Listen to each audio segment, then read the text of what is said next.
Hello friends, మీరు coding practice చేయాలి అంటే బెస్ట్ 5 వెబ్సైట్స్ చెప్తానండి.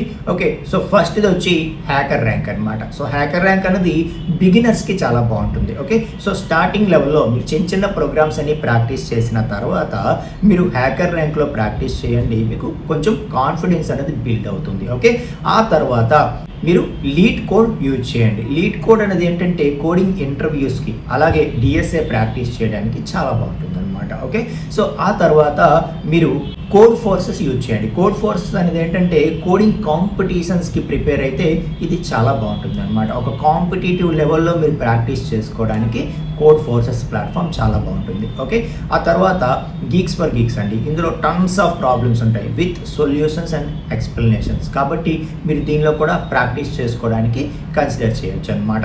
ఆ తర్వాత finally code wars. So code wars అన్న ప్లాట్ఫామ్ ఏంటంటే మీకు గేమిఫికేషన్ ఉంటుంది ఇందులో. అంటే చిన్న చిన్న ఫన్గా ఉంటుంది అనమాట ప్రాక్టీస్ చేయడం. అంటే మనకి ప్రాక్టీస్ చేస్తున్న కొద్ది ర్యాంకింగ్స్ ఇవ్వడం, చిన్న చిన్న బ్యాడ్జెస్ ఇవ్వడం, ఇలా మనకి ఎంకరేజ్ చేస్తూ మనం నెక్స్ట్ లెవెల్కి వెళ్ళడానికి బాగుంటుంది అనమాట. ఓకే, సో ఏదైనా సరే గుర్తుపెట్టుకోండి, మనం ఎంత ప్రాక్టీస్ చేస్తే అంత సెలెక్ట్ అవ్వడానికి వీలుంటుంది. కాబట్టి మీరు వీలైనంత ప్రాక్టీస్ చేయండి, ప్రాక్టీస్ చేస్తూ ముందుకు వెళ్ళండి. అండ్ ఫ్రెండ్స్, ఈ వీడియో కనుక మీ ఫ్రెండ్స్కి యూజ్ అవుతుంది అనుకుంటే వాళ్ళతో షేర్ చేయండి. అలాగే మనం ఒక కమ్యూనిటీ బిల్డ్ చేసామండి. సో తెలుగు వారందరూ కూడా సాఫ్ట్వేర్లో ఒకరికొకరు హెల్ప్ చేసుకుంటూ సక్సెస్ అవ్వడం కోసం ఒక ఫ్రీ కమ్యూనిటీ బిల్డ్ చేశాము. సో మీకు ఇంట్రెస్ట్ ఉంటే కనుక వెంటనే రిజిస్టర్ అవ్వండి. అలాగే మరింత యూస్ఫుల్ కంటెంట్ కోసం మన అకౌంట్ని ఫాలో చేయండి ఫ్రెండ్స్. Thank you.